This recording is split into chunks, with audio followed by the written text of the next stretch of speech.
Hello everyone and welcome back to my channel. My name is Bree Buonomo. Hi if you're new here, or hey if you've been here before. Today we are diving into my best favorite books of 2020.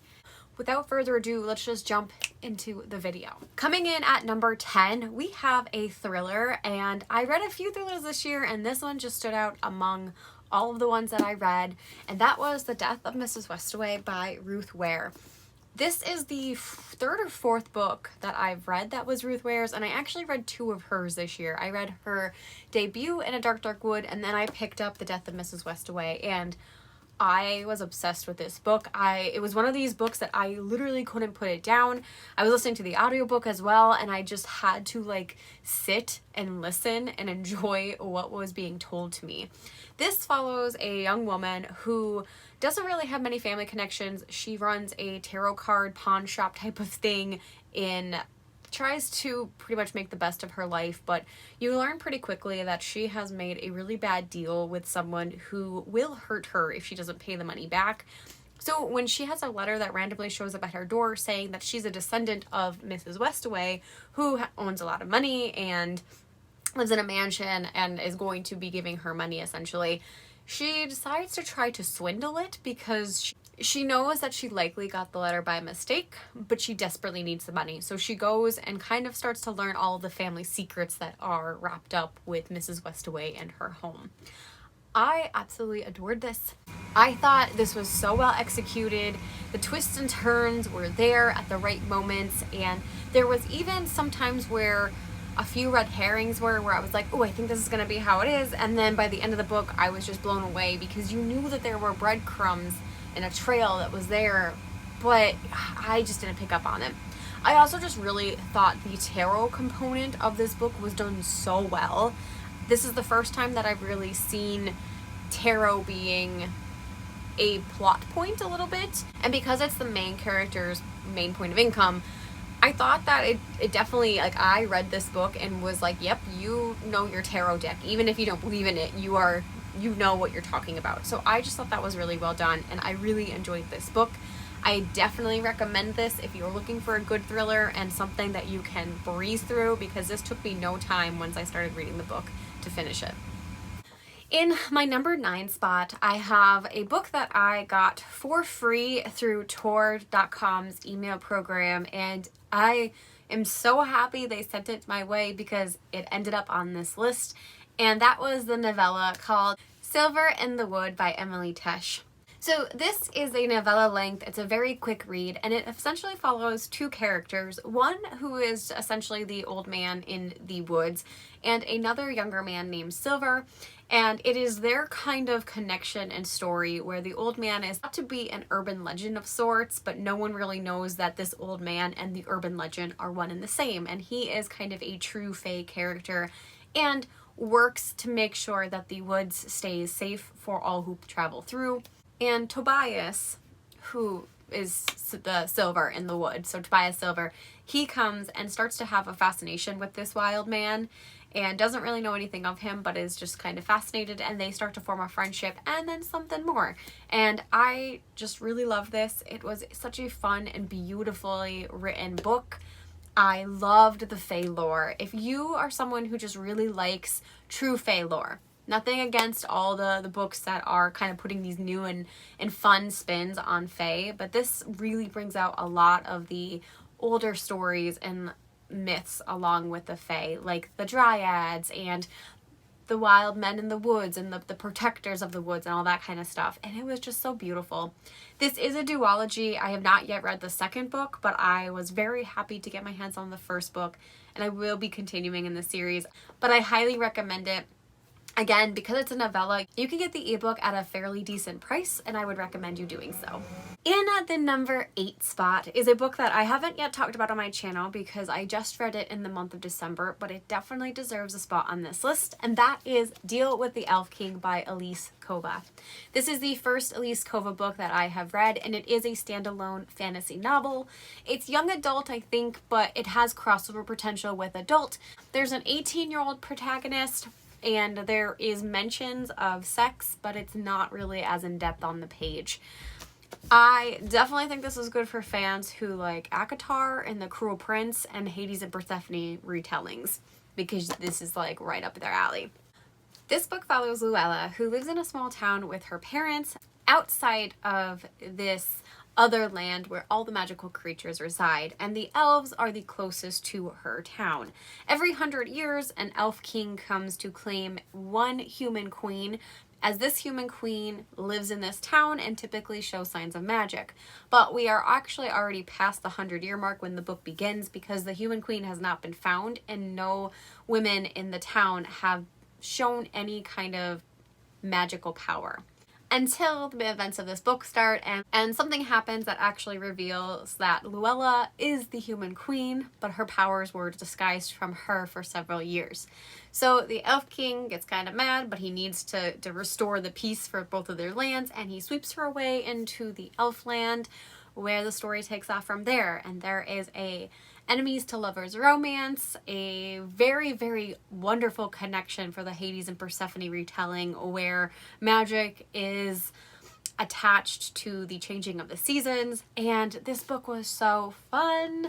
I loved it so much. It was definitely one of these, like a book that I needed after reading a lot of heavier epic fantasies and high fantasies and hard-hitting contemporaries. I just needed some fluff in my life, and this delivered. I really loved her writing, and I just loved the world that she captured.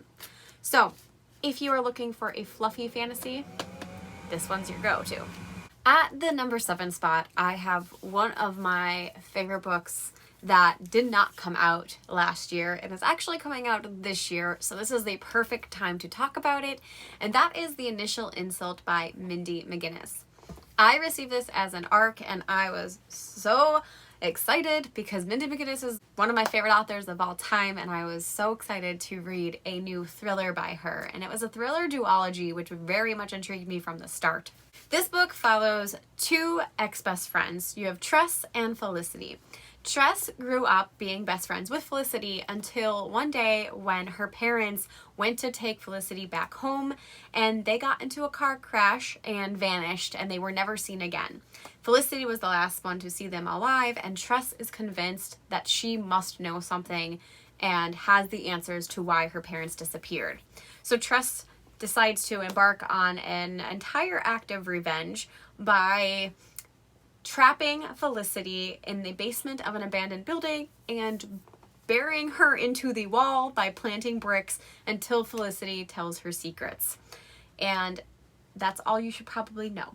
It's wonderful, it's juicy, it's exciting, it kept me on my toes, and I just love how this story was told. It was very quickly, like the chapters are very short, and you go back and forth between Felicity, Tress, and an animal character, which is a panther, and I thought that was so interesting and different, and I really just liked that perspective because it added a little bit more of the fear and mystery and thrilling bits to the story. I really think Mindy has such a way of delivering the stakes and upping them throughout a story. She is a wonderful wordsmith. I really just gush over this book because it was so good, guys. So if you like thrillers and you particularly like young adult thrillers, you have to have this on your list for upcoming books of 2021. This would have been on my most anticipated list if I didn't already read it, and that's the only reason I didn't keep it on my 2021 list. But if you're interested in this book, then I will tell you. This book comes out on February 23rd of this year, 2021, and if you are watching this video in the month of January, there is actually a Goodreads giveaway going on for an advanced copy right now. So I would recommend you going and trying that. I received my ARC through NetGalley, which has, you can get NetGalley, they do ebook ARCs, but they also started to do audiobook ARCs, and this was an audiobook ARC that was offered. I don't know if it's still on NetGalley, but that was another place you can check if you're interested. I definitely think if this is your first foray into Mindy McGinnis, you're going to find that she does have these kind of weird and niche topics, but she just does them so well, and they suck you in. I literally could have had 3 books on this list from Mindy McGinnis this year because I read 3 books by her. but I will spoil her and say there is another book by her on this list, so stay tuned for that one. At number 6, I don't have the physical copy right now because I lent it to my mother, but I have to put this on the list, and I know it's probably the most controversial one on this list, and that would be The Ballad of Songbirds and Snakes by Suzanne Collins. I don't know if you guys have not checked back from my like May vlogs and my May wrap up, then I don't know how you've made it this far on my channel, because I was obsessing over this book.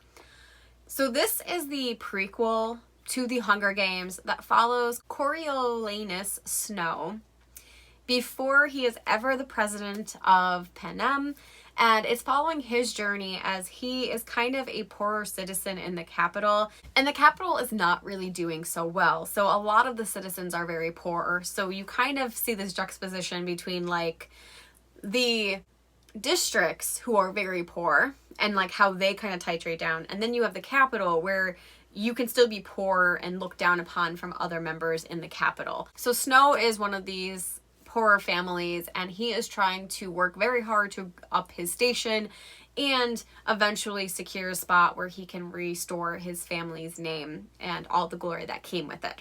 I just really love this book. I feel like this is not going to be a book for everyone, especially people who want more of the action-packed scenes. While I think there were some, it definitely was not anywhere near how the Hunger Games were. And I think that's because Suzanne Collins wrote this book because she had a point to prove and not necessarily to please fans. And that's very risky and very gutsy. And that's, I think, why there's such a polar opposite with how people rated this book. For me, it was a 5-star. I loved the dissection that she kind of wove into the pages around trauma, war, and position in society, and how that can kind of sway you to do things and become people that we don't really expect to be when we're young. I think Snow, from my perspective, was never really a good guy. He kind of had some sway to do some good things, but a lot of it was just his motivation to rise above his station and be better for himself and not anyone else. He was very motivated by his own desires and not other people. And I do think that came out for me very well.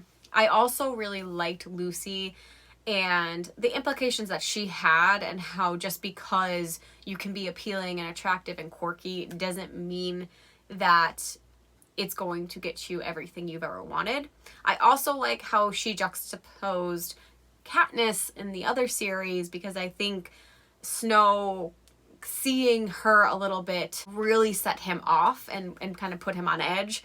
So I just like how a lot of things are like laid in there for the future books, but this really stood on its own. The only problem, and it's not with the book that I had, but when I was reading it, it was during May, and it was the worst of the riots that were happening. So I was like watching the news and getting all this heavy information and then reading this book, and they mirrored each other so much that I was getting a bit of like an existential crisis going on in my own life.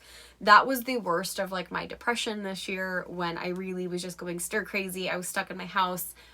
I had no one really to like reach out to other than my husband, and it was just a lot to kind of unpack emotionally. So if I was going to change anything about this reading experience, I probably would have read it when I was feeling better emotionally this year. But overall, it didn't damper the entire impact that I had while reading this book, and I really loved it. I do have a review more in depth on my recap that I will link above, as well as if you really liked the book or you just want someone's opinion on it. I have about an hour-long discussion with one of my best friends, Caitlin, where we really dissected and dove into the different aspects of this book, and I will also link that above and below or wherever. Moving on to number 5 on this list, I have Miracle Creek by Angie Kim. This is labeled as a thriller, but honestly, I feel like it is kind of a courtroom thriller, but it's a bit of a literary fiction and very much hard-hitting topics. This book follows a group of people who are in a court case to determine who caused an explosion that ended up killing 3 people. So you're following a whole cast of characters. There is Asian immigrants who moved to this small town in Virginia, and they started to do this HBOT therapy, which is kind of like a pressurized chamber. And obviously there is gas that's related to it, and it's supposed to help a varying degree of abnormalities, from mental health disorders to physical ailments to stuff like erectile dysfunction. There's a whole host. So there's a small group of people who frequently go to this facility to cure whatever ails them. And there is a doctor who is suffering from low sperm count. There's a few kids that have varying degrees, such as autism. And what ends up happening is you find out that the HBOT ends up being exploded, and they investigate, and it leads to arson. So they assume that it is the mother of the autistic child because of how she reacted that day at the scene of the crime. And you're following through the story to kind of figure out what actually happened, how all of these people are playing into the eventual explosion and the fallout from that. This is such a hard-hitting book. And I am not a mother, but I do think this is one of these books, because I was definitely emotionally impacted by it, but I think if I was a mother, I would be sobbing the entire time reading this. So know going into it that there is topics of autism and how people can mistreat kids like that, and talks of how parents of these types of children who have these disorders that are incurable, how they may feel and be exhausted essentially by parenting, and also talks about how that plays into love and how other people perceive you. So there's just a lot of heavy topics in this book that are touched upon, and I can see it being hard for some people, especially if you're a parent. So taking the parent factor out of my life, I was able to read this, and honestly, it was just so well done. I believe this was the author's debut novel, so like kudos to her, because it just resonated with me so well. I think if you like literary fiction, this is a really good book for you. It's not at all similar plot wise, maybe more vibe wise, but if you liked Where the Crawdads Sing, I think this is a good recommendation for you, because it kind of has those same vibes of like small towns somewhere in the South having, feelings of children. But where the difference is where the Crawdads Sing is pretty much following one person's perspective and their story. This is following multiple people and a shorter time frame. Overall, I really think this book was beautiful. I just really fell in love with this book. As hard-hitting as it was worth every second to the end. Now at number 4, I already warned you guys that it was happening, but we have another Mindy McGinnis book, and that would be Heroine. I'm pretty sure, like, the months of April and May, I just, tortured myself with all these hard-hitting books, and I was just crying and having existential crises all over the place.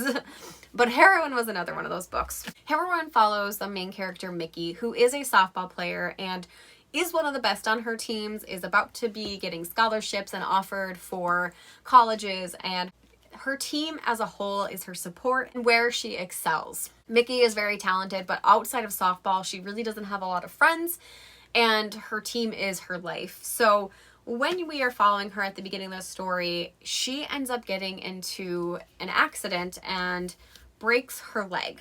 And while she's trying to recover, they prescribe her pain pills, and because of that, she ends up forming an addiction. So this is her descent into addiction and what that looks like for her in this particular case. So addiction books, I think right off the bat, are very interesting because you have people I think who would love or hate them. But as a therapist and as someone who has people in her life that experience drug addiction, I still feel that this book is so valid. Even though the people that I know have not gone through quite the same story, it all, the signs and the way that the addiction is handled, the way that the character acts, the fallout from that, all of it really resonated with me, and it hit home a lot.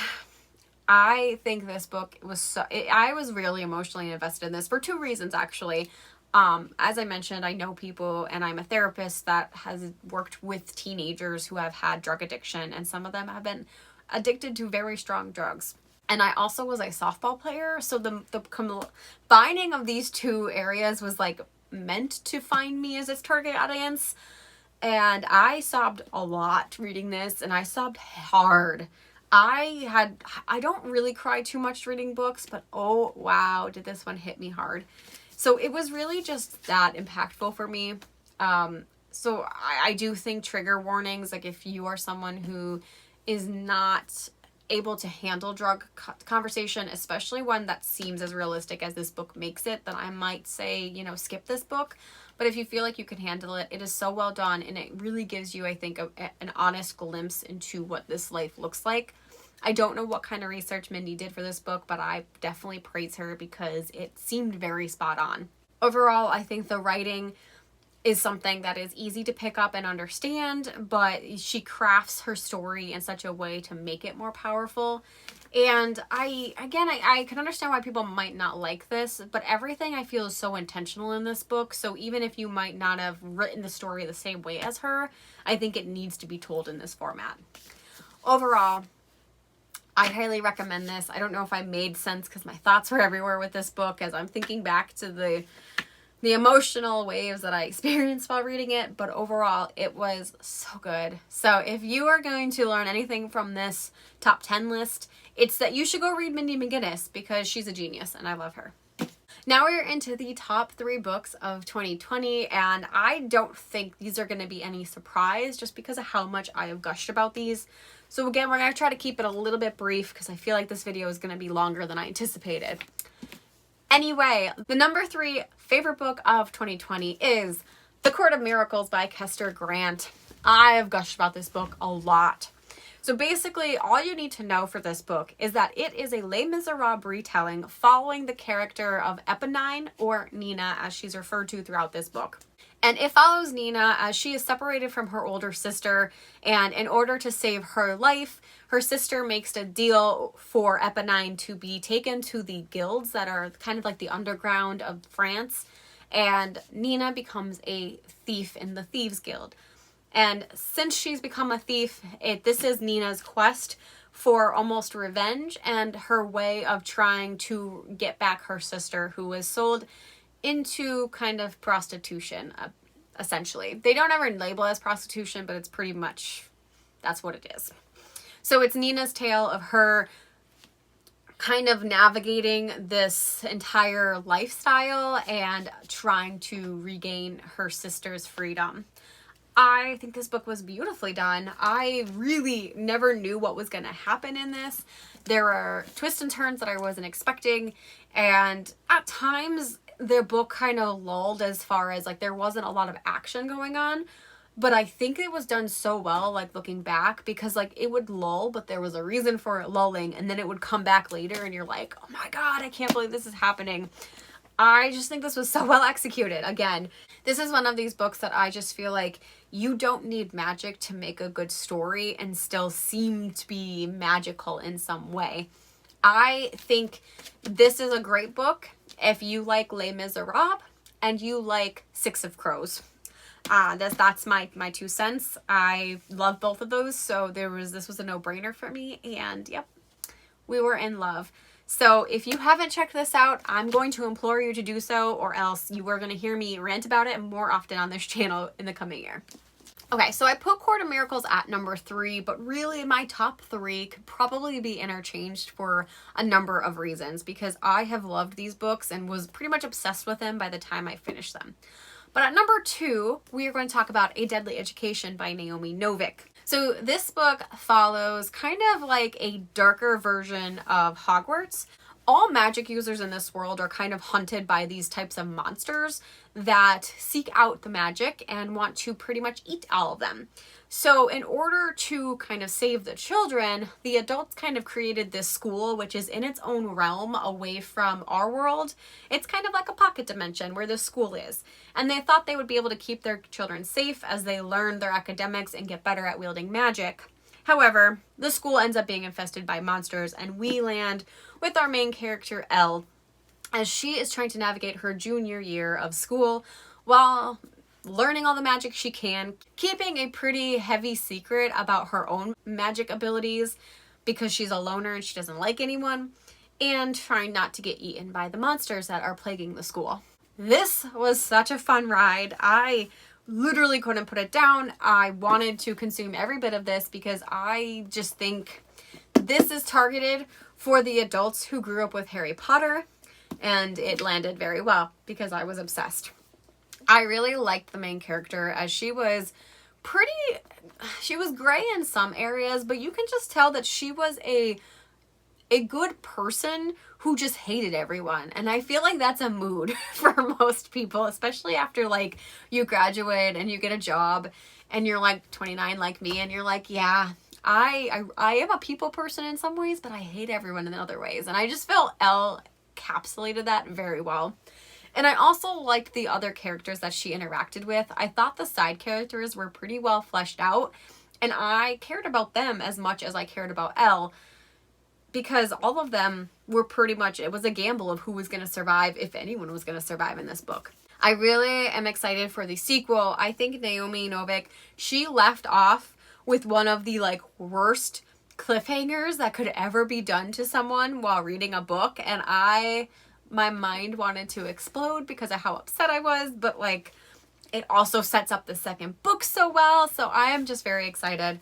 I really think that anyone who just enjoys magical school settings will enjoy this book. I will just say a quick caveat that there was, in the first printing of this book, a mention about dreadlocks and dreadlocks being dirty. And that was taken very offensively by a few readers, so that was noted, and the author did apologize. So just going into it, know that if you are reading a first printed copy of this book, that paragraph is in there, but I know that the author stated that she was going to go back and change that paragraph so that it was a better representation of that culture moving forward. And finally, we are at my number one favorite book of 2020, and this one I am still in awe about how well this book was written and how much I loved it, especially because I was a little bit nervous going into it just because it was so hyped up. I was almost positive I was going to be disappointed. But we were not. And here at number one, we have The Invisible Life of Addie LaRue by V.E. Schwab. This book was so beautiful.